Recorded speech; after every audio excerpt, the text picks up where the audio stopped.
मी doctor किरण बोलले.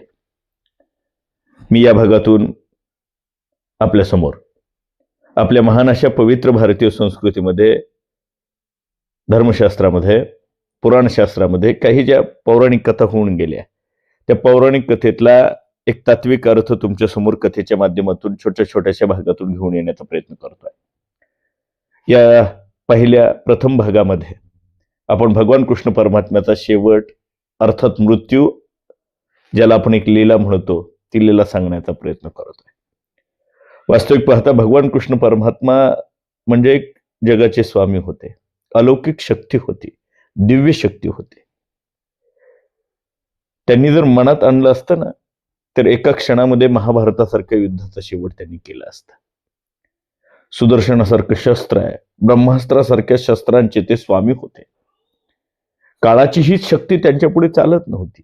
एका स्मित हास्याने ते युद्धाचं पारडं बदलू शकत होते. एवढी ताकद, एवढं सामर्थ्य त्यांच्याजवळ, भगवान कृष्ण परमात्म्याजवळ होतं. परंतु त्यांनी शस्त्र हातात घेतलं नाही, तर पांडवांना विजयी केलं ते ज्ञान आणि बुद्धीच्या जोरावरती. आणि इतकं सगळं करून सुद्धा भगवान कृष्ण परमात्म्याला काय मिळालं? जेव्हा युद्ध संपलं, तेव्हा कौरवाच्या आई असणाऱ्या गांधारीनं भगवान कृष्ण परमात्म्याला श्राप दिला की बाबा, तुझ्या हातात सगळं असताना तू युद्ध थांबवू शकत होता, पण नाही थांबवलंस. म्हणून तिनं श्राप दिला की पुढील 36 वर्षामध्ये तुझ्या यदुवंश कुळाचा नष्ट नायनाट होईल, वंश संपूर्ण जाईल. भगवान कृष्ण परमात्म्याने हसत हसत तो श्राप घेतला आणि त्या श्रापाप्रमाणे पुढील 36 वर्षामध्ये यदुवंश नष्ट झाला.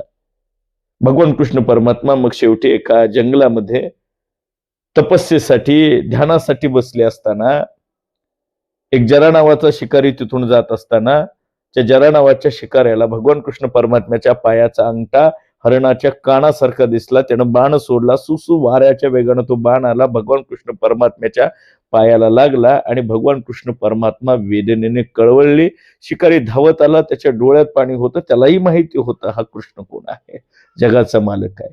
भगवान कृष्ण परमात्म्याने त्याच्या डोळ्यातले पाणी पुसलं आणि सांगितलं, बाबा तू शोक करू नको, दुःख व्यक्त करू नकोस, तू फक्त निमित्त आहे, हे घडणारच होतं. मी देव जरी असलो तरी एके दिवशी मला सुद्धा आत्मतत्वामध्ये विलीन व्हावं लागेल, तू काळजी करू नको. आणि भगवान कृष्ण परमात्मा प्रकाशामध्ये देहरूप सोडून आत्मतत्वामध्ये विलीन झाले आणि जाता जाता सांगितलं, बाबा जेव्हा जेव्हा धर्माचा ऱ्हास होईल तेव्हा तेव्हा मी अवताराला येईल. हे कृष्ण परमात्म्याचं मृत्यू, कृष्ण परमात्म्याचं शेवट, ही लीला आपल्याला काय शिकवते? तर एकच शिकवते की बाबा, मानवी जीवन म्हणजे जन्मापासून मृत्यूपर्यंत हा एक आत्म्याचा प्रवास आहे. प्रत्येकाला मृत्यू येणार आहे, पण शाश्वत राहणार आहे ते त्याचं सत्कर्म, त्याचं कर्म. त्यामुळे ते कर्म अत्यंत चांगल्या पद्धतीने करा आणि ते कर्म करताना कोणत्याही फलाची अपेक्षा करू नका. अर्थातच निष्काम कर्म करा. ही सांगणारी लीला म्हणजे भगवान कृष्ण परमात्म्याचं जीवनचरित्र. धन्यवाद.